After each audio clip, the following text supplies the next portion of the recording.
Retour sur le plateau de ce Tout est politique exceptionnel, seconde partie. À mes côtés, l'inérable Christian Mallard.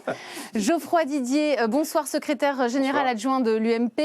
Gwendal Rouillard, député socialiste de Lorient et proche de François Hollande, notamment sur les questions du Moyen-Orient.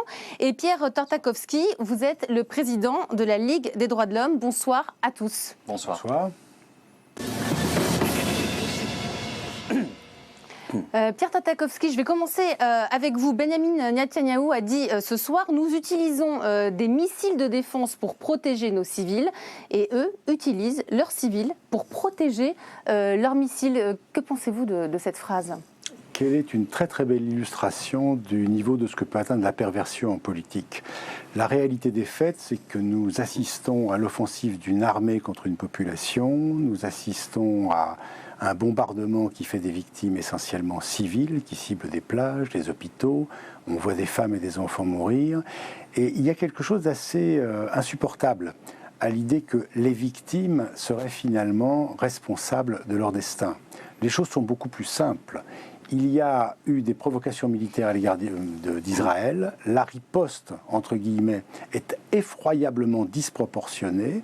La méthode a amené les Nations Unies à considérer qu'il y avait vraisemblablement crime de guerre. Mais c'est une riposte justifiée, selon vous ? Mais évidemment pas. Son surdimensionnement même fait que ça n'est plus une riposte. Mais est-elle légitime, selon vous, cette riposte ? Cette riposte à quoi ? Il y a eu quelques roquettes qui sont tombées sur Israël que nous avons condamnées. Nous, par exemple, la Ligue des droits de l'homme, parce que nous sommes partis du principe qu'il fallait condamner toute attaque militaire qui vise des civils. Et en riposte, on a quelque chose qui est 50 fois plus puissant et qui fait 100 fois plus de morts dans les populations civiles. Quel est l'intérêt, excusez-moi, quel est l'intérêt de savoir si c'est légitime ? Moi, ce qui m'intéresse aujourd'hui, ce soir, en revenant de cette manifestation, c'est de savoir, j'étais en tête de cortège, c'est de savoir comment on arrête le massacre, comment on crée les conditions d'un retour à la politique et d'un arrêt de ce qui inscrit Israël au rang des criminels de guerre. Encore une fois, je ne suis d'aucune communauté, ni juive ni musulmane, je le répète, je suis un observateur de cette région depuis des années. Quand vous dites perversion de M. Netanyahou, du régime, enfin du gouvernement israélien, il n'y a pas perversion. Le Hamas, pour vous, c'est quelqu'un de fréquentable, cette organisation terroriste. Est-ce que c'est eux qui doivent défendre le droit des Palestiniens à avoir un État quand ils prennent en otage une partie de leur population, qu'on retrouve des rampes de lance-missiles? Christian Mallard vous demande, est-ce que le Hamas, selon vous, le Hamas est-il fréquentable? Je n'ai pas vraiment entendu de question dans cette est-il fréquentable? La question, elle est dans ma réponse aussi. Oui ou non? Selon vous, oui ou non? Ah non, je ne suis pas venu ici pour vous dire oui ou non. Je pense que j'ai beaucoup plus de vocabulaire que ça et j'entends bien m'en servir.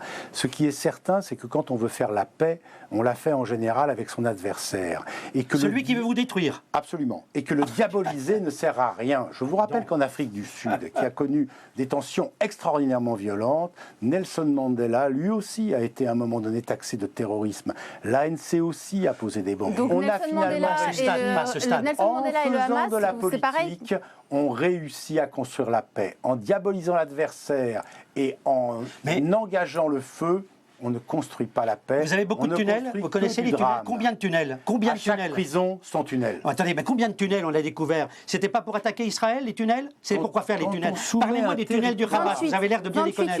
Combien de tunnels? Quand on soumet combien de mois de blocus? Quand on soumet un territoire au blocus, on a des tunnels. C'est normal. Gwendal Rouillard, vous êtes un proche de François Hollande. Quelle est la position de la France en ce moment? Parce qu'on a l'impression que ça a un petit peu fluctué au début, favorable à Israël à se défendre, ensuite plus en faveur des Palestiniens. Quelle est la position de la France aujourd'hui? La France a exprimé sa position. C'est-à-dire? Cessez-le-feu immédiat. Les initiatives sont prises évidemment depuis plusieurs jours. Trêve durable, nous la souhaitons clairement et fermement, et reprise des pourparlers de paix. Là pour l'instant ça ne marche pas ce qu'ils ont proposé. Ça ne m'a pas échappé mais c'est en cours. Et rien ne vaut le dialogue. Et ce que je veux dire ce soir très clairement... Vous avez des informations? Les discussions diplomatiques et politiques sont évidemment en cours. Les contacts, heureusement, sont là. Ce que je veux dire ce soir, calmement, parce que je sens bien l'énervement en France et sur ce plateau, calmement et rationnellement, quelles que soient les raisons des uns et des autres, La solution militaire n'existe pas. Ça, c'est vrai. Et moi, je souhaite ce soir que nous puissions réfléchir ensemble, quelles que soient les sensibilités des uns et des autres, respectables, aux conditions qui vont ramener à la paix et à des négociations de paix. Je fais juste remarquer une chose. Durant cette discussion, le président Abbas n'a pas été évoqué une seule fois.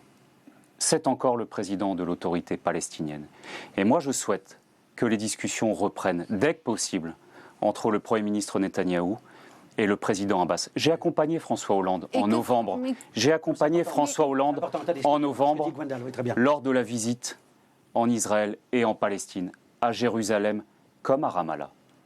Que chacun relise le discours de François Hollande devant la Knesset, inspiré du discours de François Mitterrand du 4 mars 1982 à la Knesset. 2 États, parce que c'est la seule voie pour la paix. C'est la seule voie, oui. Je termine d'un mot. 2 alternatives simples. Soit nous considérons que la guerre, qui d'ailleurs revient dans la bande de Gaza très régulièrement, est la seule perspective. Soit nous considérons que la paix, il ne suffit pas de la décréter, il faut la construire. Les Américains n'ont pas transmis de texte au président Abbas ces derniers mois. Ça n'est pas possible, il faut une négociation sérieuse. Est-ce que Mahmoud Abbas reste pour vous l'homme de la situation? C'est vrai que c'est un modéré, mais de temps en temps, j'ai le sentiment qu'il a été complètement avalé, happé de ce mariage. Est-ce qu'il a fait un bon calcul en se disant ça va être la réconciliation avec le Hamas? Est-ce qu'il n'a pas rêvé un peu trop?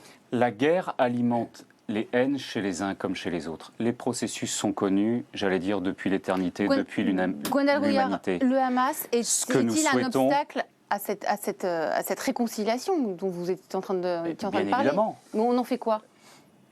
Ce que je dis ce soir, très clairement, c'est que quand on se prétend responsable politique, on se remet autour de la table, d'abord pour le cessez-le-feu, mais ensuite, et rapidement, je l'espère, pour mener des négociations sérieuses. Je le redis, nos alliés américains n'ont pas transmis de texte au président Abbas pendant les 9 mois de négociations. Les Américains sont en retrait, vous le savez. Est-ce que c'est normal? Je pose la question, est-ce que c'est normal? Geoffroy Didier, à l'UMP, on en pense quoi? Je suis d'accord pour l'essentiel avec ce qu'a dit mon voisin. Comme quoi, sur des sujets aussi sensibles, aussi douloureux, on peut se rassembler au-delà des clivages partisans et des étiquettes politiques. Je pense, comme je crois nous tous ici, qu'Israël a le droit à la sécurité absolue. Et que ce droit à la sécurité est malheureusement trop souvent entaillé. Et je pense aussi, avec la même force, que les Palestiniens ont droit à un État. Mais que le fait de pouvoir accorder un État aux Palestiniens ne doit pas passer par la destruction d'Israël. Et que trop souvent on a l'impression, par ce qui se passe, qu'effectivement, accorder un État aux Palestiniens, s'inscrire dans cette perspective politique que j'estime louable, passe nécessairement par la destruction d'Israël.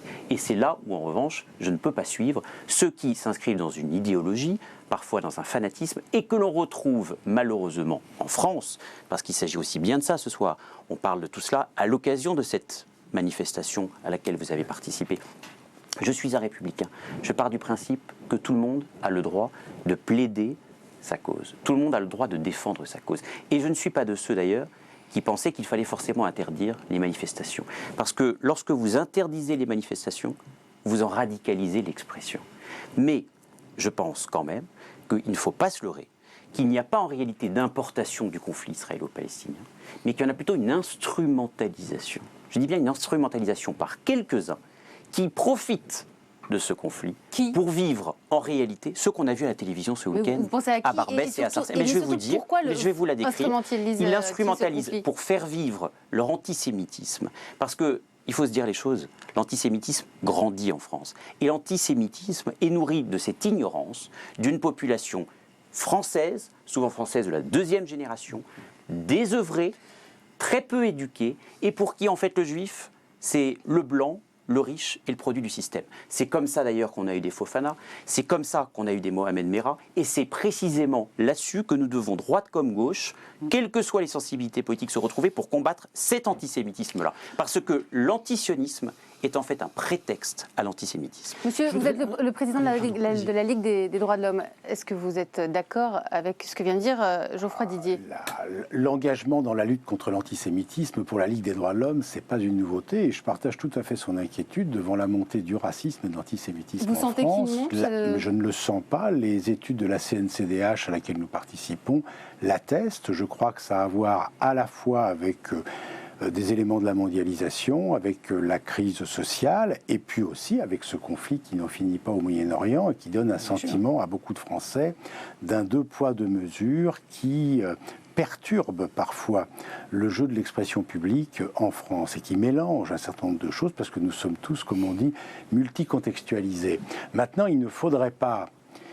Il y a deux choses qui sont absolument haïssables. La première, c'est qu'effectivement, de pratiquer l'antisémitisme sous couvert d'une critique d'Israël. La seconde, c'est d'interdire toute critique d'Israël au nom de la lutte contre l'antisémitisme. Je crois qu'il faut raison garder. Israël est un État puissant. C'est un État comme les autres. Il doit être soumis et respectueux des conventions et des lois internationales.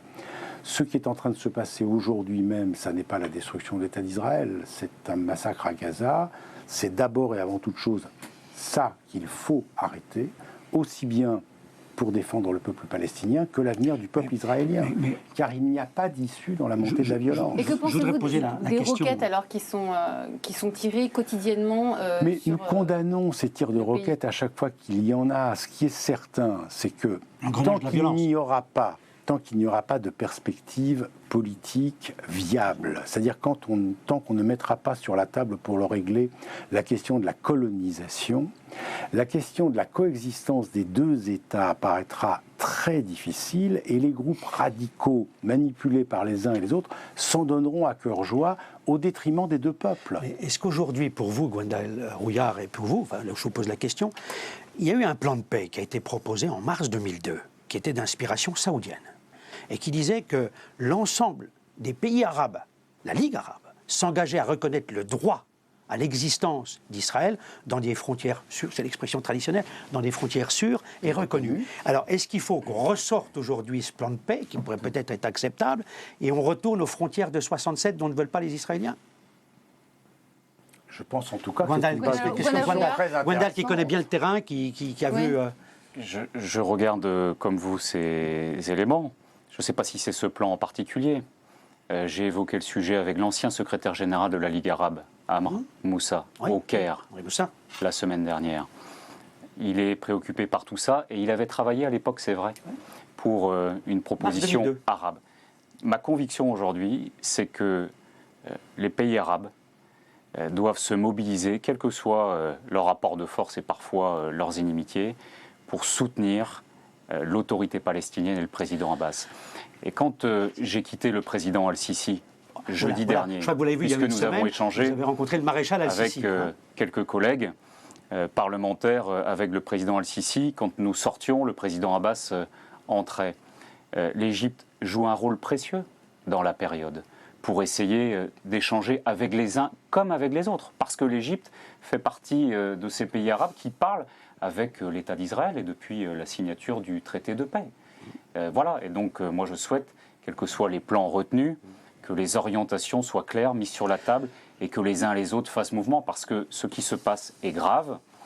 Je sais qu'on a un débat pour qualifier ce qu'il se passe. Ce que je ressens aujourd'hui quand j'écoute nos concitoyens, quelles que soient encore les amitiés des uns des autres, c'est que le mot massacre parle à beaucoup de nos concitoyens, y compris celles et ceux qui se sont éloignés à bien des égards de la Palestine. Et donc je pense qu'il faut intégrer cette résonance au sein de la société française et d'une contrainte, d'un drame, comment en faire un atout pour sortir enfin par le haut, des décennies de guerre. Est-ce qu'on accepte que ça continue? Ça, c'est sûr. Voilà, et donc il faut des initiatives politiques qui mobilisent et qui mettent les cartes sur la table enfin. Est-ce qu'il peut y avoir pour vous, Geoffroy, Didier va en parler. Il y a 6 minutes, Christian. Est-ce que pour vous, il peut y avoir une sortie de crise dans la mesure où aujourd'hui le Hamas risque de se radicaliser davantage puisque les Israéliens veulent en finir avec ce groupe terroriste? Et puis les Égyptiens, M. Al-Sisi est ravi aujourd'hui de voir il y a une collusion aujourd'hui plus grande que jamais entre Israël et l'Égypte face au Hamas. Le risque aujourd'hui, c'est une victoire militaire d'Israël ou considérée comme telle par les dirigeants israéliens et une défaite politique pour Israël. parce que le Hamas peut sortir paradoxalement renforcé aux yeux des Palestiniens de cette séquence. Regardez le Hezbollah en 2006. Oui, tout à fait. Et donc, c'est la raison pour laquelle je dis arrêtons un cessez-le-feu maintenant et mettons-nous autour de la table, parce qu'encore une fois, l'avenir, c'est une solution de paix avec 2 États, dont un État palestinien, bien évidemment. Geoffroy Didier, un mot ? Je suis là aussi d'accord sur l'idée, évidemment, de reprendre le processus de paix et de négociation, mais aussi, il faut qu'il y ait en France un dialogue des peuples. Il faut que nous, tous ensemble, nous appelions à l'apaisement. Et il faut appeler à l'apaisement, mais il faut aussi ne pas négocier avec les valeurs républicaines. Merci beaucoup. Et l'antisémitisme ne se négocie pas, c'est un délit en soi. Geoffroy Didier, vous appelez donc à l'apaisement. Merci à tous d'avoir participé à ce Tout est politique spécial en direct de Paris. Merci messieurs. Et l'info continue. Merci Christian. L'info continue sur i24 News. Merci.